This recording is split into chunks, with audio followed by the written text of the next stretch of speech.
Merci de votre introduction, de cette opportunité de présenter le travail qui se fait au sein de notre service. Et merci également de me donner l'opportunité de parler de ma passion qui est le cancer du sein.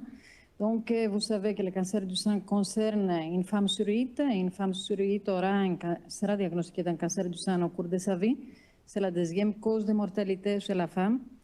C'est vrai que c'est une maladie qui était connue depuis très très longtemps, depuis l'Antiquité. Et pourtant, ces dernières décennies, on a connu des progrès quand même formidables, des progrès remarquables par rapport à la prise en charge du cancer du sein. Nous avons pu diminuer la mortalité, ça c'est grâce au fait qu'on fait le screening, ça c'est grâce également au fait qu'on a amélioré le traitement. Et la radiothérapie, c'est un des traitements phares dans la prise en charge du cancer du sein. Donc historiquement, le traitement le plus important, c'était la chirurgie. À un moment donné, on a compris que la chirurgie, on pourrait quand même la désescalader en utilisant un deuxième traitement local qui était la radiothérapie. Et cette radiothérapie nous a permis pas seulement de diminuer le contrôle, de diminuer les risques de rechute, donc d'améliorer le contrôle local des patientes, mais également d'améliorer la survie des patientes. Et cette radiothérapie, elle a pu permettre également de préserver l'organe, de préserver le sang. Donc la radiothérapie, comme vous pouvez le comprendre, a un rôle extrêmement important dans la prise en charge du cancer du sein. Pourtant, la radiothérapie, c'est un traitement qui a des bénéfices qui sont clairs, mais c'est un traitement qui peut être associé aussi à des risques, à des toxicités qui peuvent être aiguës ou tardives. Et ces risques, ces toxicités, nous, ce qu'on fait avec notre radiothérapie moderne, c'est qu'on essaie d'améliorer toujours la radiothérapie qu'on délivre en couvrant bien notre cible, donc en faisant ce qui est notre objectif premier, de diminuer les risques de rechute locale et d'améliorer la survie, mais également à protéger les tissus sains dans la mesure du possible. Donc on optimise notre irradiation afin d'irradier le moindre possible les tissus sains. Parce que quand on irradie les tissus sains, on peut avoir des effets secondaires aigus ou tardifs, dont les tardifs, la cardiotoxicité ou un cancer pulmonaire, par exemple. Maintenant, nous avons au sein de la radiothérapie moderne plusieurs différentes techniques qui nous permettent de faire ça. Tout d'abord, nous sommes capables maintenant aujourd'hui de personnaliser la radiothérapie. Nous sommes capables d'offrir même des irradiations partielles pour les patients qui sont à faible risque. Et puis, nous avons des techniques de planification, des techniques de délivrance de doses, des techniques de positionnement telles que le PROM, ou des techniques de traitement en imposition qui nous permet de maîtriser la respiration et qui nous permet d'éloigner le cœur de notre champ d'irradiation, qui nous ont permis d'apporter des bénéfices palpables au niveau clinique par rapport à la diminution des effets secondaires. Donc, Giovanna s'est penchée sur cette irradiation en position prone.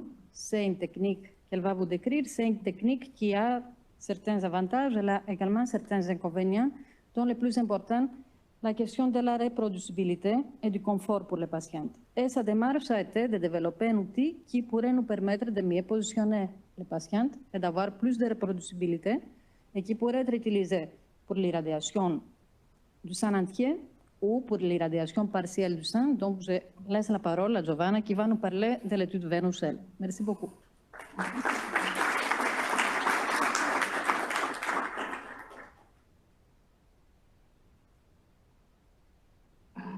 Merci beaucoup, Paola, et merci à vous tous d'être venus ici.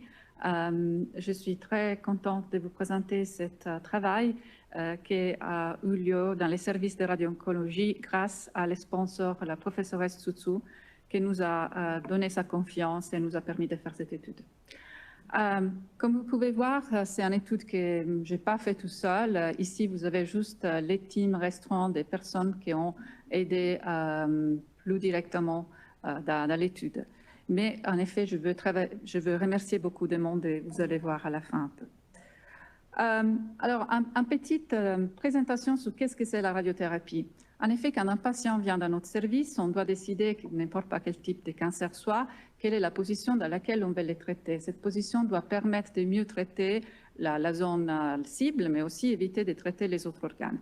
Alors, pour les seins, en effet, on a pratiquement surtout deux positions. La position ventrale, avec les patientes qui est allongée sur une table, comme celle-ci que vous voyez, avec un trou où les seins traités pendent à l'intérieur, ou la position sur le dos, qui est la position standard utilisée dans ces moments. Une fois qu'on a choisi cette position, on a acquis un modèle du patient avec une image CT, et à partir de ces modèles, nous allons simuler les traitements. Alors, vous pouvez voir qu'on peut...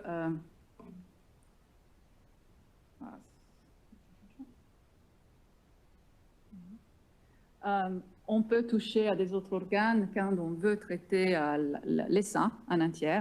Mais la chose importante après, c'est que chaque fois que la patiente vient pour son traitement, on fera des images pour assurer que les jours de traitement, elle est très près de ces modèles que nous avons. Autrement, nous allons risquer de ne pas traiter la cible correctement et de traiter les autres organes de manière pas correcte. Et ceci, on peut les faire jusqu'à 30 fois dans l'ordre d'une séance par jour. Alors, pourquoi j'ai découvert l'éperon et je trouvais que c'était très intéressant parce que ça réduit déjà la dose au poumon et les risques supplémentaires des cancers du poumon, qui est quand même très faible, peuvent être réduits juste en utilisant cette position par 70%. La chose très intéressante, c'est qu'on peut utiliser les IRM diagnostiques qui sont acquises dans cette position et qu'aujourd'hui, nous ne pouvons pas utiliser parce qu'une fois que la patiente est sur le dos, les seins s'aplatissent. Et c'est même une recommandation de l'Association des médecins américains en oncologie de commencer à regarder à cette technologie, à cette façon de traiter, parce que ça peut améliorer les profils de toxicité. Alors, mais pourquoi immobiliser? Comme a dit la professeuresse tout dessous, le positionnement est très difficile et peut prendre du temps. Comme vous pouvez voir sur ces images, qui sont des coupes au niveau du thorax, où on voit en partie les seins, les poumons, les cœurs, chacun a un sein différent.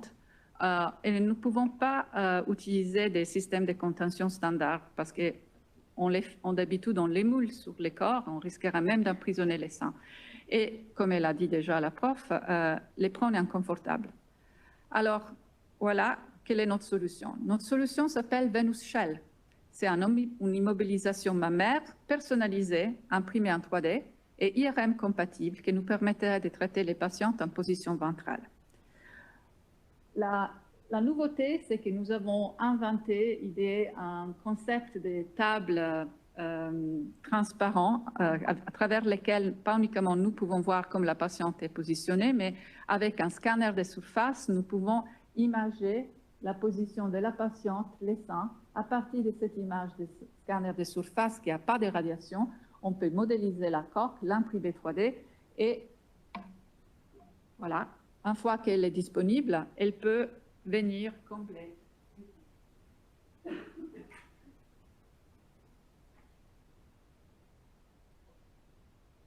Du coup, ce n'est plus la patiente qui doit s'adapter à la table, mais c'est la table qui s'adapte à chaque patient de manière unique, comme uniques sont nos patientes.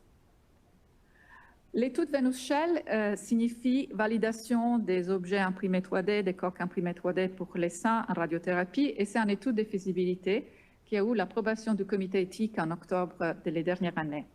Et le but principal de cette étude était de voir si on pouvait, avec l'aide de la coque, être plus rapide dans les prépositionnements, c'est-à-dire les moments qu'on positionne les patientes jusqu'à on dit on fait les scans parce qu'on a un CT scan en image pour vérifier la position.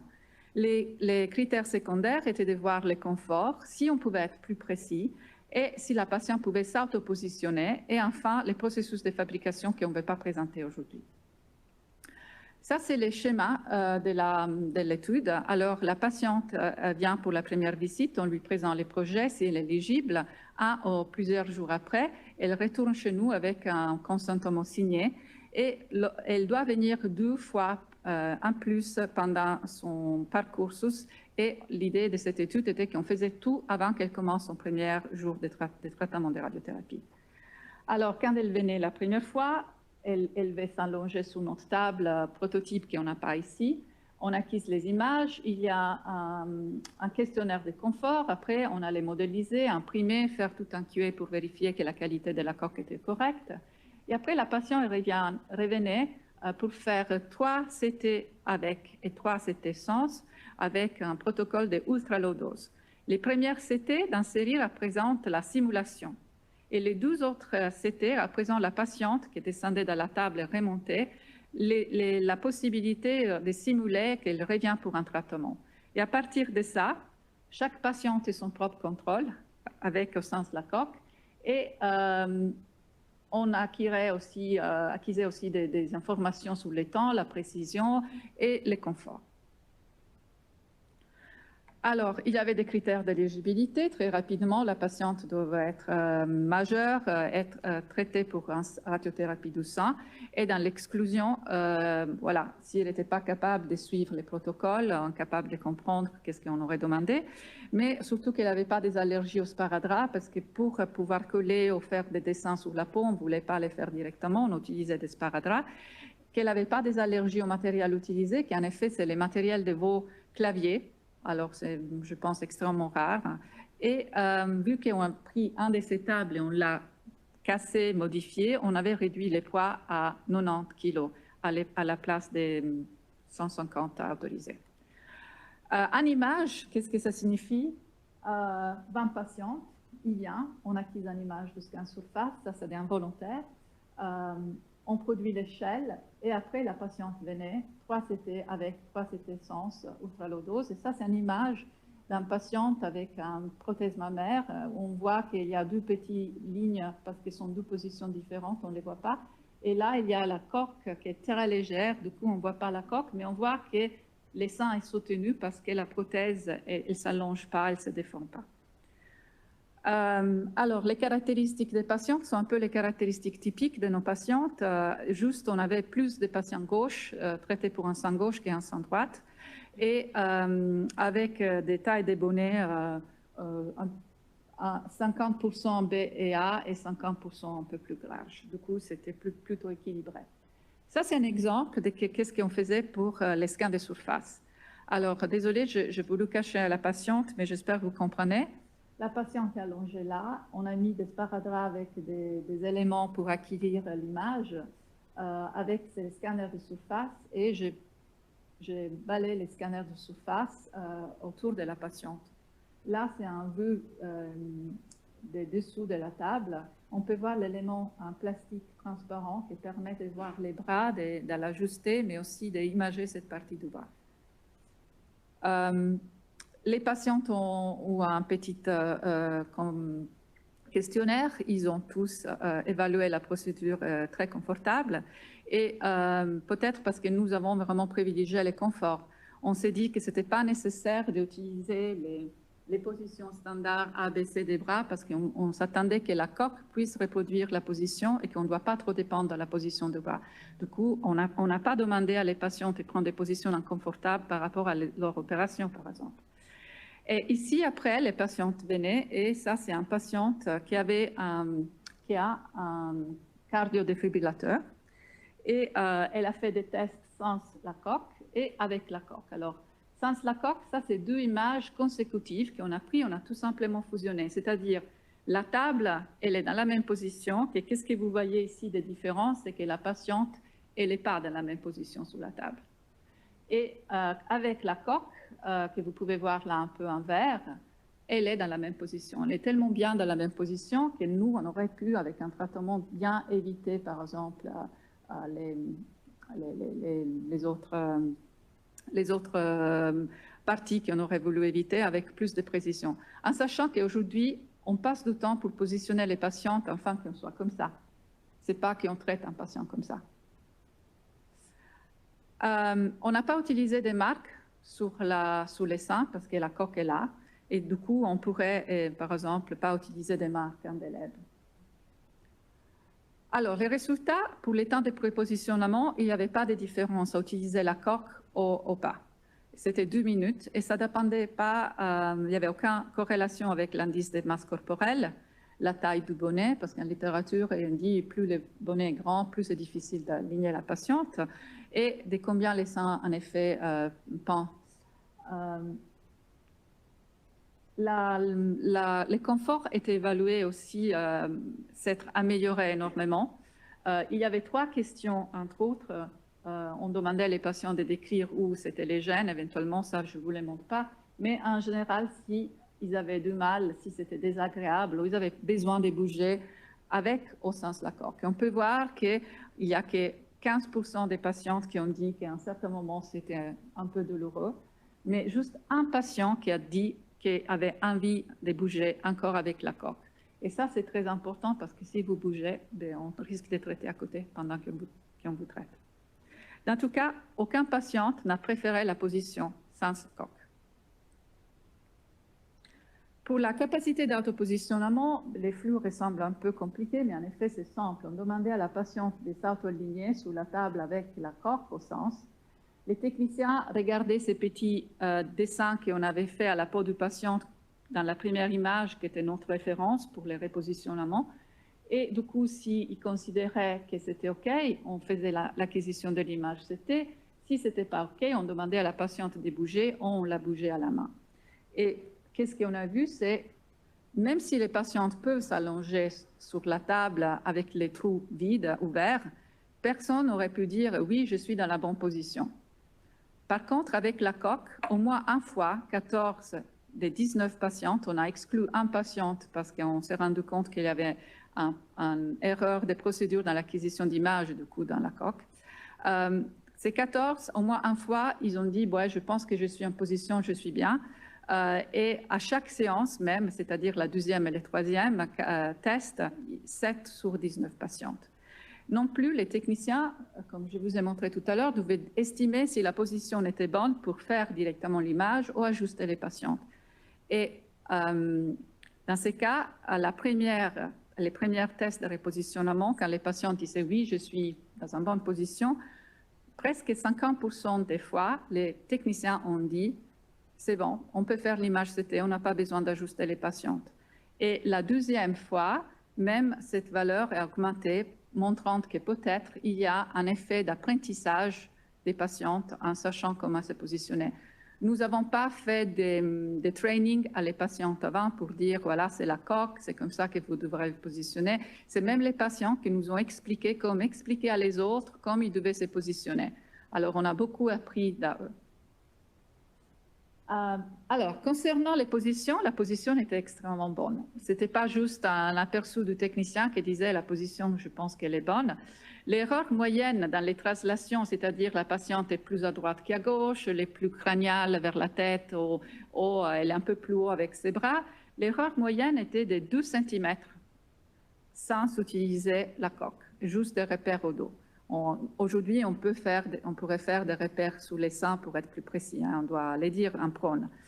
Par contre, l'erreur maximum, c'est-à-dire d'une séance à l'autre, peut arriver jusqu'à 7 cm et avec la coque, on reste toujours millimétrique.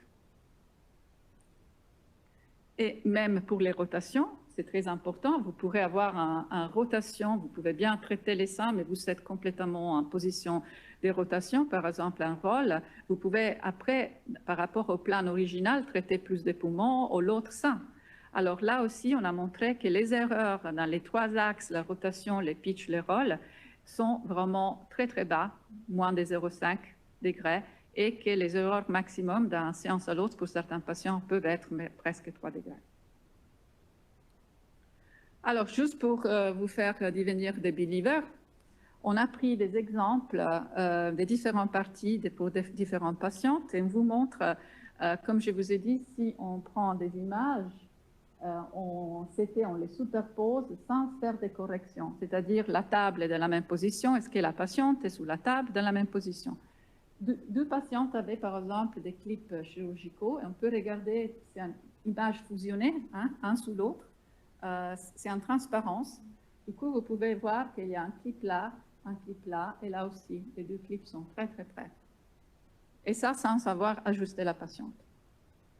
Et si par exemple, on ajuste des 1,7 mm pour faire la fusion parfaite pour cette patiente, on a une image CT ici, on a une image CT ici, on peut voir que les structures internes du parenchyme mammaire suivent aussi très bien. Mais vraiment, c'est des positionnements, des mouvements très très petits. Et enfin, comme on a dit, c'est important que les restes du corps soient aussi reproduits parce qu'autrement, on cible bien, mais on prend aussi quelque chose dans nos champs, des radiations par rapport à notre plan de traitement. Et là, vous pouvez voir, on a les cas des 6 patientes.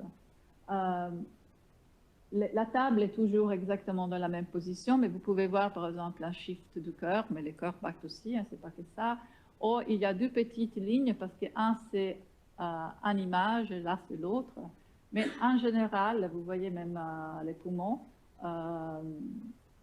ça marche extrêmement bien. Alors, juste un petit change d'argument. Je voulais dire, on est dans les centres de l'innovation, que ce projet, c'est en effet un projet long qui a commencé déjà en 2016 grâce à un Startup Grant que j'ai reçu par l'Université de Genève et les HUG.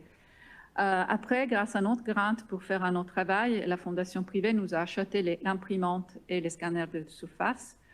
Et on a même gagné ici un des premiers trophées de la HUG Innovation Day, que les centres de l'innovation organisent.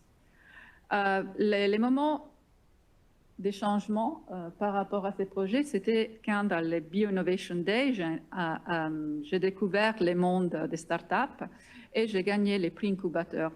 Et je me suis rendu compte que si on voulait aller plus loin, qu'on voulait que ces produits arrivent vers les patientes, on a besoin de savoir qu'on passait dans la science à les marchés. Et du coup, on a suivi un cours organisé par InnoSuisse qu'on a gagné. Il y avait une compétition à la fin de ce cours semestriel. Et on a pu demander un grant à Unitech pour pouvoir enfin faire cette étude clinique de faisabilité. Après Covid est arrivé, on a dû mettre tout en stand-by, mais heureusement, les dernières années, la professeure Stutsu a donné l'OK, tout était prêt, même si les services est en train de se transformer et les patientes étaient super gentilles à venir à des horaires certaines fois pas super faciles, mais tout le monde a joué les jeux. Et du coup, une société a été incorporée, un spin-off, pour vraiment passer de la phase science à la phase futur produit, pour que ce produit arrive à les patients. On a même présenté les premiers résultats à la Congrès suisse de radiothérapie où on a gagné la présentation des meilleures présentations orales. Voilà. Alors, pour finir, après, si vous voulez, on a la table ici avec des coques, mais ce ne sont pas celles que nos patients ont testées. On n'a pas le droit de les montrer et sont des prototypes des premières générations. Les patients savent qu'on a utilisé des choses encore plus spécifiques. Alors, on peut positionner la patiente sous les ventres en 2 minutes avec Venus Shell. On peut offrir une position confortable qui améliore aussi la dignité de la patiente parce que pas tous les patientes aiment être traitées sous les dos avec les seins visibles, exposés au regard. Les plus de confort amènent aussi à ne pas avoir besoin de bouger et le sein gardera sa forme pendant les traitements qui est essentiel pour un traitement de radiothérapie de haute précision. Même si on adapte un plan en manière journalière, pendant qu'on traite, on doit s'assurer que la patiente ne bouge pas. La position peut être millimétrique, du coup nous pouvons aller vers des traitements de radiochirurgie, on pourrait dire. L'autopositionnement est aussi intéressant parce qu'il y a moins de manipulation du sein par rapport à l'équipe de traitement, que ça rend aussi l'équipe heureuse. On n'a pas utilisé, alors on pourrait éviter des marques indélèbles sur la peau qui rappellent chaque jour l'expérience de la radiothérapie. Même si dans mon service, on a bougé pour enlever ça avec des autres technologies parce qu'on pense que ça pour les patients, c'est très important. Et les futurs, c'est d'aller vers une version certifiée pour pouvoir vraiment tester ça sur les patientes et faire de la radiochirurgie, des traitements de stéréotaxie avancés. Et pour conclure, je voudrais remercier avant tout les patientes parce que sans eux, cette étude n'aurait pas eu lieu. Et ils nous ont appris beaucoup. Personnellement, j'ai beaucoup appris parce que comme physicien médical, on est toujours derrière. Et parler avec les patientes, j'ai vraiment compris combien c'est difficile leur parcours, quels sont les enjeux et les problèmes qu'ils ont à vivre. Mais l'équipe de radio-oncologie, de mes collègues dans les services aussi, je veux tous les remercier, les dosimétristes, les physicists, les techniciens, parce que toujours ils étaient disponibles pour trouver une place, pour changer des horaires, et encore la professeure Stutsu, et la maintenance de radiologie qui nous a permis de modifier, changer les choses. En particulier, je voudrais remercier Angèle Duboulot, ma collègue qui est là aujourd'hui, merci. Elle m'a aidé à préparer les très colorés slides en anglais que nous avons présentés à le Congrès international de radiochirurgie à Milan, parce qu'on avait une présentation. Philippe Lacroix et les menuisiers de l'hôpital, le chef, qui nous a permis de faire les supports pour la table. Dardani Lazi, notre informaticienne, a géré tout qui était informatique, c'est souvent pas facile.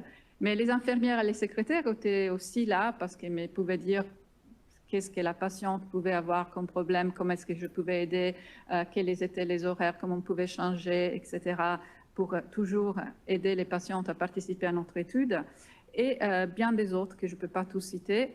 Mais bien sûr, la Fondation privée des HUG, Unitech et les HUG, je dois les remercier parce que sans eux, on n'aurait pas eu les financements pour faire cette étude.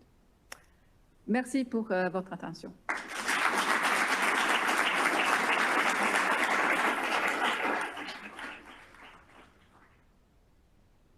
Merci beaucoup. Maintenant, on va prendre quelques questions. Merci pour cette présentation.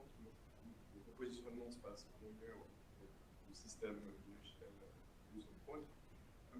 Une question. Beaucoup de personnes maintenant en Prône font aussi des inspirations bloquées pour justement pallier au problème majeur du Prône d'un cœur qui se colle contre la paroi. Je ne sais pas si c'est quelque chose que vous avez testé dans ce système ou qui est prévu pour être testé. Alors, il y a de la littérature qui montre que les prônes en inspiration bloquée peuvent être supérieurs à la position sous les dos en inspiration bloquée. Alors, il y a quelques années, on avait fait un test et les softs n'étaient pas capables de reconnaître cette position à la machine, mais peut-être qu'aujourd'hui, oui, ça a changé et on pourrait faire ça. On pourrait même adapter la forme de la coque à cette position d'inspiration bloquée parce que, bien sûr, les corps vont tout modifier parce que les scanners de surface ont la possibilité de faire des breaks, d'arrêter les scans et les reprendre. Alors, on pourrait même demander à la patiente de faire plusieurs inspirations, parce qu'on ne peut pas garder, ça prend 1 minute de faire un scan. Et vu qu'on a des petits repères, je ne sais pas si on peut regarder en arrière, les scanners vont nous dire si la position est identique. Voilà, ces petits objets collés. Et du coup, le moment que c'est dans la même position d'inspiration, on pourrait acquérir les scans. Et du coup, la coque peut-être pourrait même aider à dire ça, c'est vraiment la bonne position parce que je suis confortable. Ça, c'est très intéressant à investiguer en effet. Merci. Une question. Quand on fait les traitements de sein, de manière standard, le sein, c'est la cible. Malheureusement, on a la peau qui devient très irritée, brûlée. Souvent, quand il faut toucher, ça fait mal. Je ne sais pas comment ça se passe avec la coque. Situation-là, oui, tout à fait, c'est tout à fait correct. En effet, Venus Shell, c'est un coque qui est fait pour 3 à 5 séances pour faire de la partial breast irradiation stéréotactique. Dans cette laps de temps, on n'aura pas ce problème. Et nous sommes en train, comme Hero Support, en train d'imaginer une nouvelle coque qui permettra de traiter les seins entiers sans ce problème. Voilà. Merci.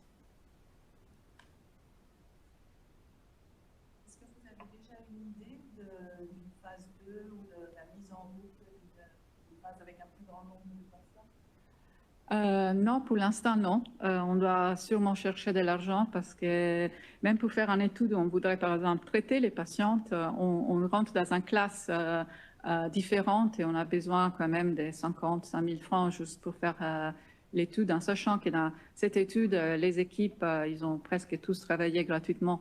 Voilà, on a même eu une aide externe.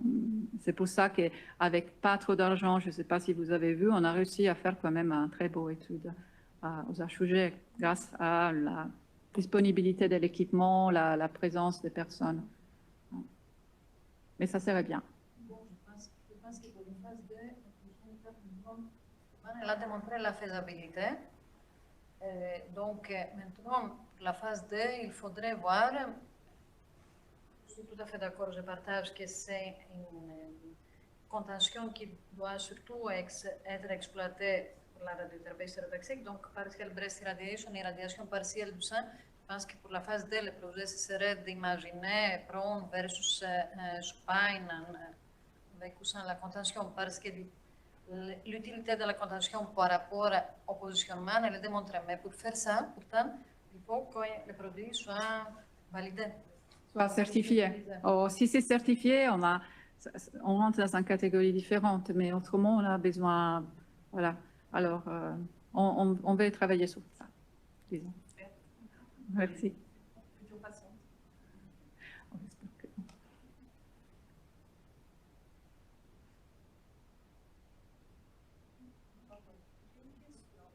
Quand la patiente a 21 séances à faire en fonction, est-ce que vous avez dit que c'est la même coque qu'on utilise quand la période elle est longue? Parce que moi, je l'ai eu il y a 10 ans de cela, où j'ai eu une ablation totale de mon sein. Il n'y avait pas ça.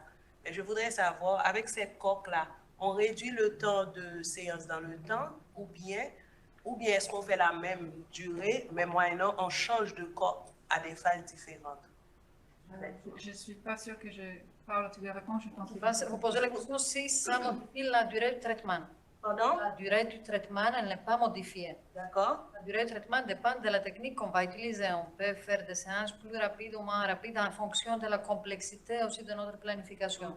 Ce que ce produit va apporter, c'est que la patiente va se positionner de manière plus précise et pas plus rapide. Tu n'as pas démontré. Non, mais en principe, c'est plus rapide parce qu'on n'a pas besoin d'ajuster la passion. Oui, par contre, de manière plus précise et plus reproductible. Donc, ça va nous faire gagner en précision et ça va nous faire gagner en temps de positionnement.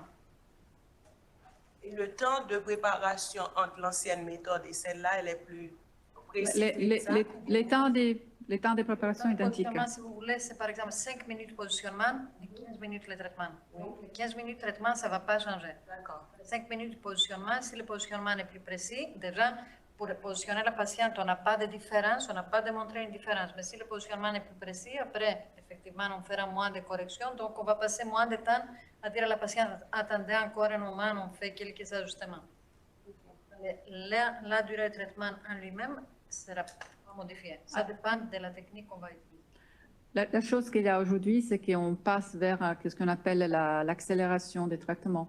Pour certaines patientes spécifiques, on peut faire un traitement accéléré. Alors, par exemple, la professeure Estutzou, certaines fois, elle fait 15 séances pour certains cas, n'est-ce pas, à la place des 25. Mais quand on veut faire de la radiation partielle, on doit être très précis. Alors, pour réduire aussi les doses, faire moins de séances, c'est très, très important. Parce que c'est comme prendre un coup de soleil. Alors, si vous restez très longtemps au soleil, vous allez prendre un coup de soleil. Et si on prend un peu chaque jour de soleil, c'est un peu qu'est-ce que nous faisons avec la radiothérapie. Si on réduit le nombre de séances, alors la durée totale du traitement devient plus courte. Alors là, on doit être extrêmement précis.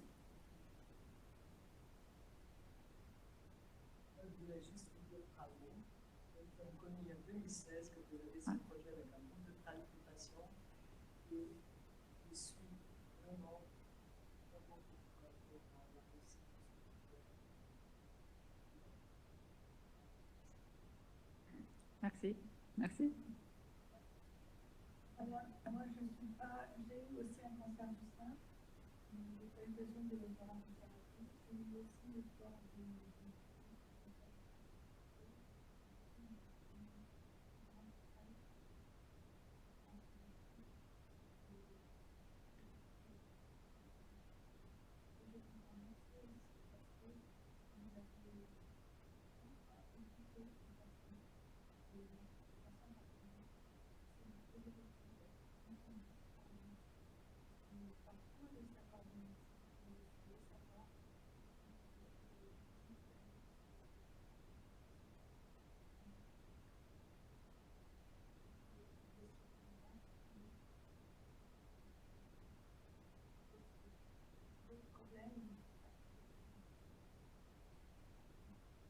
Merci à vous. Je pense l'hôpital, hein? Oui, exactement. Je pense l'hôpital a bien compris ça. C'est très bien. organisation des patients partenaires. Mais c'est clair que nous avons presque découvert certaines choses avec les patientes, le confort, la position. Et comme je disais tout à l'heure, je me souviens bien d'une patiente qui nous a expliqué comment on devait expliquer pour bien se positionner parce qu'on n'était pas suffisamment bravo. Et en effet, elle avait raison. Du coup, depuis ce jour-là, on expliquait différemment et c'était bien. Alors, voilà, certaines fois, vous trouvez des patientes qui ont aussi des capacités de management qui vont vous aider dans ce sens-là. Voilà. Ouais.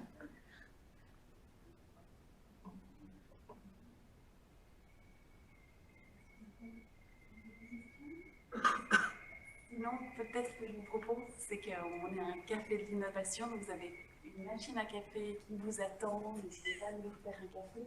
Et en même temps, on va profiter de ce temps pour venir discuter avec Giovanna Di Pasquale, avec la professeure de sciences sociales encore quelques minutes, et de nous voir aussi ce magnifique prototype qui est là.